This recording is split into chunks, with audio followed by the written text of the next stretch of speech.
Imagine que poderia identificar criminosos usando apenas o seu olfato. Fantasia? Não.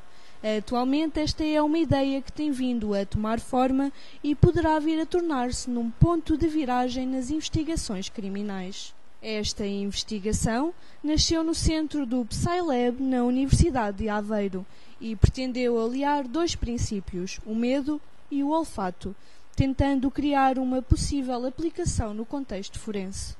O processo contou com duas fases distintas. Numa primeira fase, realizaram-se testes relativos aos odores corporais que contaram com a participação de vários voluntários. Portanto, é suposto os participantes tomarem banho com gel que previamente fornecemos e que não tem odor associado, vestirem uma t-shirt que nós também fornecemos e que foi previamente lavada também sem odor associado, não é suposto usarem perfume, não é suposto tomarem café, não é suposto fumarem, portanto é suposto cumprirem uma série de requisitos que não invalidem, como eu dizia há pouco, as amostras de odores. Aos participantes é-lhes pedido que usem as t-shirts com os discos de algodão nas axilas, ligados por fita adesiva médica, durante cerca de 4 horas, portanto, basicamente durante toda a manhã, durante um dia de aulas normal, em que os alunos vão às aulas, estão num contexto emocionalmente neutro, que não haja atividade física associada, porque senão vamos ter uma grande diferença em termos da intensidade dos odores e nós pretendemos ter odores o mais homogéneos possível. Depois desse período, entregam-nos as t-shirts, entregam-nos as amostras. Depois desta etapa, as amostras são congeladas no laboratório de psicologia e apenas são descongeladas quando a segunda fase tem início.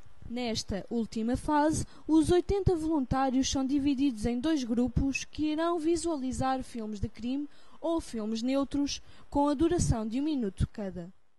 Durante toda a visualização cheira um odor corporal, destes previamente recolhidos, como disse, é dada a informação, a história de cobertura, digamos assim, a cover story, é de que aquele odor pertence, no caso dos filmes de crime, ao homem que está a perpetuar o crime, ao criminoso, se quisermos, e no caso dos filmes neutros, ao homem que está envolvido na cena. Portanto, nós tentamos manter tudo o mais próximo, emparelhado, a situação de controle e a situação experimental, com o mesmo número de elementos, etc. E sempre com uma figura masculina, para não dizermos que nos filmes de crime há um homem e o odor é do homem e nos filmes neutros é da mulher. Portanto, mantemos tudo constante, à exceção do conteúdo emocional dos filmes. No final deste processo, são apresentados aos voluntários 5 frascos com cheiros diferentes e é-lhes pedido que tentem identificar os cheiros associados aos criminosos. E os resultados o que nos mostram é que, no caso dos participantes que foram expostos a filmes de crime, comparando com os participantes que foram expostos a cenas neutras, a taxa de reconhecimento do odor-alvo é significativamente superior, do ponto de vista estatístico, à dos filmes neutros. Estamos a falar de 68% versus 45% de acertos. O projeto é ainda recente e com um longo percurso pela frente, mas promete revolucionar o contexto forense.